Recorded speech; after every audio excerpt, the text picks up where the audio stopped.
Having bulbs as one of your plants or as some of your plants is a very easy way to add interest to your garden, interest all the year round.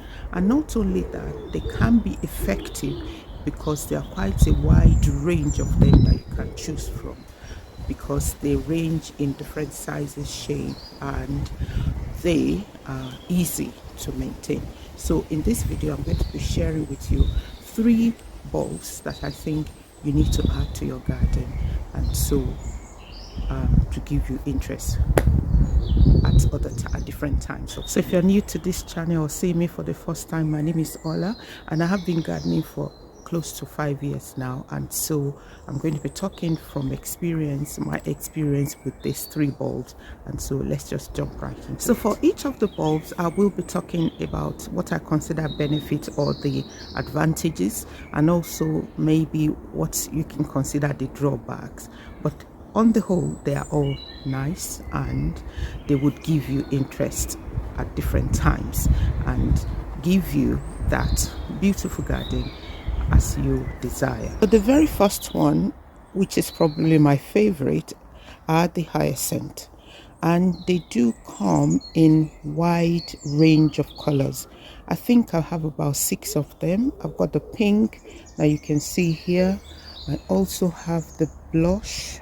I'm just going to zoom in on that, and along the line you would see that I also have a deep pink and also some purple ones that are coming right, can you see them, right in the far end of the garden. So that makes 1, 2, 3, 4, and on top, the other side of the border of my border, I have the white ones, which are these, as well as the cream ones.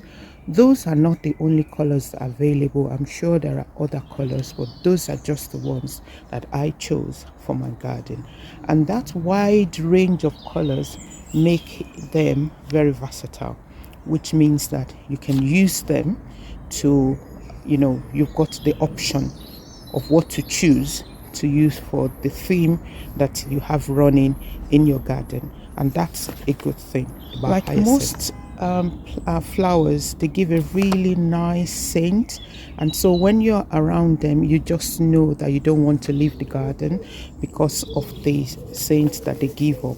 And that is a very, one of the things that we all like when we're thinking about, gardening and flowers. They also tend to be about the same height, even though I found that my purple one seems to be the tallest. My purple ones were the first ones to give flowers, so they are almost going now. So that height may not be obvious to you, but that's the case. That's what I noticed about hyacinth, which means that I tend to have them all in the middle of the border, like you can see in the case of my border here.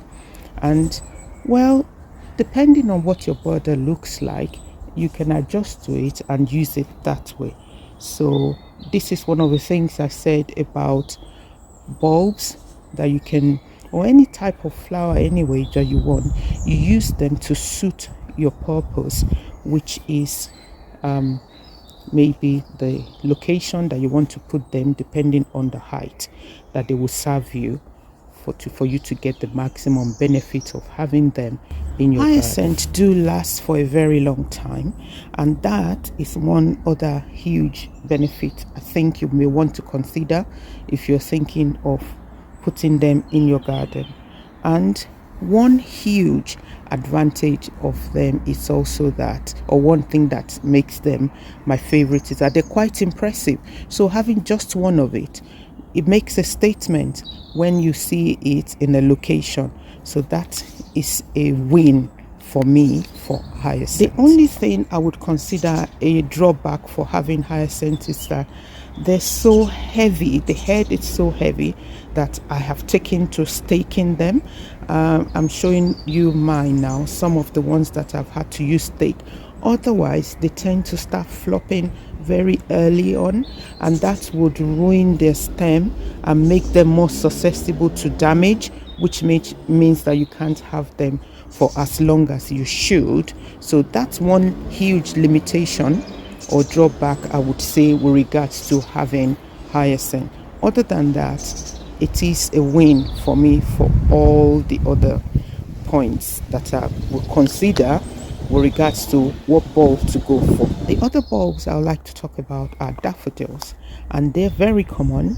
You see them all over the place, and that possibly is an advantage of growing them because you can easily buy them, and I think that they're relatively cheaper than the hyacinth.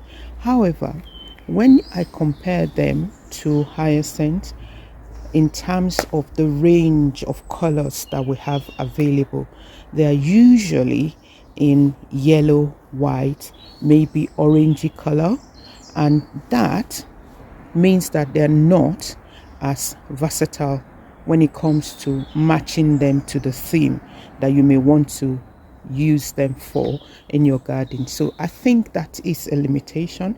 It doesn't mean you cannot walk around that, but that's just what you don't have available when you're thinking in terms of using the using daffodils as bulbs. Although they may not have that wide range of colors, they have a way of showing their versatility as well. So for instance, this daffodil here has about 4 different flowers on the stem, and the type of flower that this one has is slightly, of course it is different from these ones that have more than one on the stem, and that in itself is a kind of variation which you can enjoy with regards to having daffodils as the bulbs that you choose. The other option that they present is the fact that the size, the height is much of a, you have more of a range with regards to the height of the plant. So the ones that we have far back in the video, for instance, they're about 45 centimeters in height, whereas the ones we have closer to the camera here, this tete-a-tete one, they're about 15 to 20 centimeters in height, which means that versatility of using them at different points in your border is open to you, which you don't have if you're going for hyacinths that are roughly about the same size. So while these little guys may not have variety or wider variety in terms of color, they have it in terms of height, which you can use to your advantage. One thing I would, however, consider a limitation with regards to using daffodils is the fact that to make an impression, you need to have planted them en masse. So you can't have a single one just being planted in your border and it would not look impressive. I don't think it would give the kind of statement that you would get from planting a hyacinth. And I've gone around my neighborhood. I'm showing you one of the snap pictures that I took of how impressive they are when you have them en masse planted. That is the way to use daffodils to make a statement, and that is one thing I consider maybe a limitation, but you can walk around it if you want to use daffodils. So I hope you're getting value so far from this video, and maybe you're already thinking what bulb you're going to use next time. Put it in the comments so I can know which ones you have in mind, even if it's not any of the ones I've spoken about. So I'm going to go on now and talk about my third bulb. So the third bulb I'm talking about is the tulips, and tulips are also very versatile in terms of color. I have these orange ones which I have used in my garden, and I also have other colors, yellow. I'll show you the yellow to match the theme that I have going on in this section of the garden, and that is one thing that the tulips would afford, the opportunity that the tulip would afford you to be able to use, the different colors that you have, and there are so many of them to choose from. so many. I also have this pinky, deep pink ones that are just about opening up, which again I've put in this section, and you can see that it's contrasting the not only the green, also I've put it as a sandwich between the Eucharella and the Purple Place Heuchera, and that is one thing I consider an advantage that the tulip would have over the daffodils. Again, I have these other ones. It is a mixed color, so it's got the cream, a little bit of, designed with some copper red or brown, I would say, but I've used it the way I want it in the section of the border to blend with the color or the theme that I have here, which is another way, like I said before, that the tulips have an edge over the daffodils. The sizes of the color of the flower itself for daffodils vary, just like the daffodils do though. But one other thing about the tulip is that even though they're standing singly, they are still more impressive compared to when you're looking at a single daffodil. So in that way, I think you may want to go for a tulip if you want something that will stand out compared to daffodils that, like I said before, well, this is my opinion, that I would prefer to have a collection of them than just to have a single one.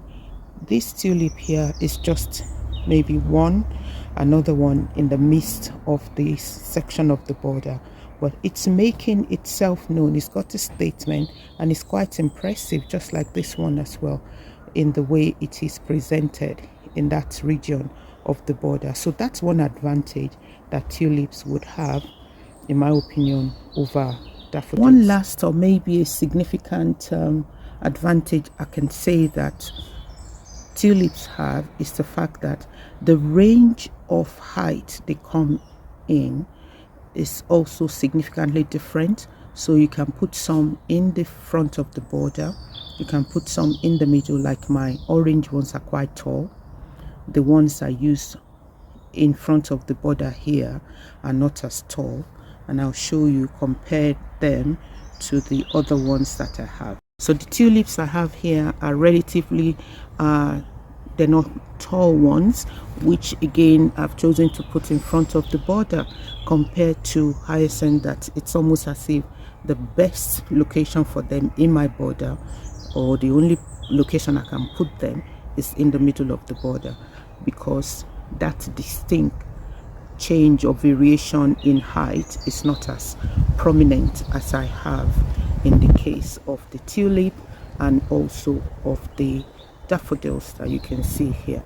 So just in a nutshell, I think that all the variation we have available for all these bulbs makes them versatile in the way you can use them, and you can adapt them to your garden depending on what you want. So that is the versatility bulbs bring to the table, and I'm hoping that by watching this video you will be encouraged to introduce them into your border, and you would be you would appreciate what we've shared or talked about now. One last thing I forgot to talk about is the foliage. Yeah, looking in the background, you can see the daffodils, and it looks as if the foliage is part of the architecture of the plant, whereas the tulip, I'll show you that in a minute, sometimes I feel like the foliage is in the way of the other plants that you have around it. But the hyacinth, the foliage also acts as part of the plant as a package. And so when you consider all of this, then you may want to decide. I think it will help you to decide which plant or which bulb you're going to go for, and which one will best suit the location you are putting it in the garden. So this is what I was saying about the foliage of the hyacinth, it looks as if the plant is rising up, or the bulb is rising up from amongst the foliage, whereas when you look at the daffodils, the leaves are so broad and they sort of it's as if they peel away from the plant itself, and it's just sort of doesn't make it to look as impressive as you have in the case of the hyacinth. Look at this as well for these daffodils. Look at the location of the leaves, so far away, far removed from the flower, and it just looks a bit disjointed.